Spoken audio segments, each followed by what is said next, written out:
Light తీసే పెద్దమ్మి.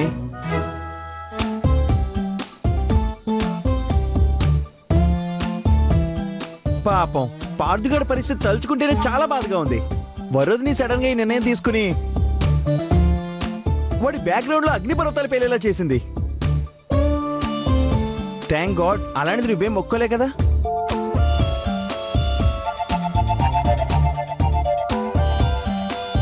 నేను తీమన్నది light, bedsheet కాదు.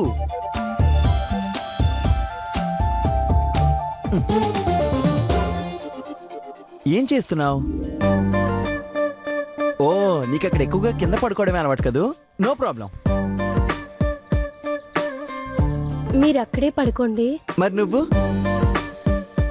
నేను ఇక్కడే పడుకుంటాను. ఆట పట్టిస్తున్నావా చిలిపి? లేదండి, నిజంగానే చెప్తున్నాను. వరు మన కోసం ఎంత త్యాగం చేసింది. మన కాపురం నిలబెట్టడం కోసం ఆది వ్రతం మొదలుపెట్టి 41 రోజు పార్థుకి దూరంగా ఉంటానని మొక్కుకుంది. మన కోసం వాళ్ళిద్దరూ దూరంగా ఉన్నప్పుడు మనం మాత్రం సంతోషంగా ఎలా ఉంటామండి? న్యాయం కాదండి. అందుకే 41 రోజు నేను నేల మీద పడుకుంటాను, మీరు బెడ్ మీద పడుకోండి.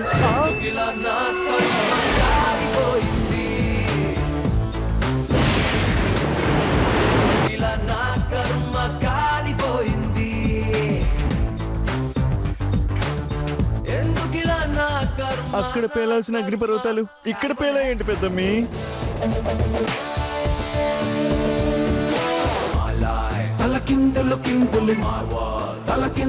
కొంచెం గుండె రాయి చేసుకోండి. కొంచెం గుండె రాయి చేసుకోవాలా? ఎంత సింపుల్ గా చెప్పావు పెద్దమ్మి. రాయి కాదు, కొండని గుండెల మీద మోస్తున్నట్టుంది. ముందుగా షోకాస్ నోటీస్ ఇవ్వకుండా డిస్మిస్ చేసే కంపెనీలా మారిపోయావేంటి పెద్దమ్మి? నన్ను క్షమించండి. వరుదిని లాంటి చెల్లెలకి నేనేమీ చేయలేకపోయినా కనీసం ఈ విధంగానైనా మీకు దూరంగా ఉండి దాని రుణం తీర్చుకుంటాను. నాకు దూరంగా ఉంటే నీ చెల్లెల రుణం ఎలా తీర్చుకుంటావు పెద్దమ్మి? రాష్ట్రాలు విడిపోయినట్టు మన కాపురాలు విడిపోవడం అవసరమా పెద్దమ్మి? మొన్నటి దాకా నేను మా ఇంట్లో, నువ్వు మీ ఇంట్లో విడివిడిగా ఉన్నావు. ఇప్పుడు ఒకే చోట ఇద్దరం ఉన్నా కంట్లో నీళ్లు పెట్టుకుంటూ ఇలా నిద్రపోవాల్సిందేనా? ఇది న్యాయమా, ధర్మమా? ఏం చేయనండి, మీరింత ఫీల్ అవుతారని తెలియక, వరుదిని మొక్కుకుందని తెలియగానే నేను మొక్కుకున్నానండి. 41 రోజు నేను మీకు దూరంగా ఉంటానని మొక్కేసుకున్నాను. మొక్కేసుకున్నావా? మా అమ్మే దూరంగా ఉంటానని మొక్కేసుకున్నావా? ఆ మైకంగా కనబడుతూ ఎంత పెద్ద స్ట్రోక్ ఇచ్చావు పెద్దమ్మి. చూడండి, మంచో చెడో మొక్కు చెల్లించాల్సిందే, మనం దూరంగా ఉండాల్సిందే.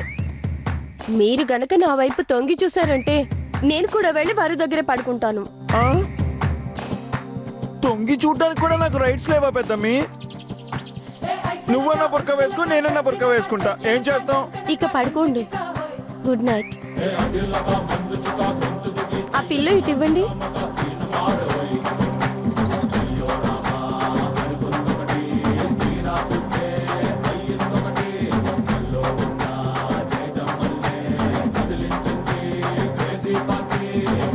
అటు తిరిగి పడుకోండి.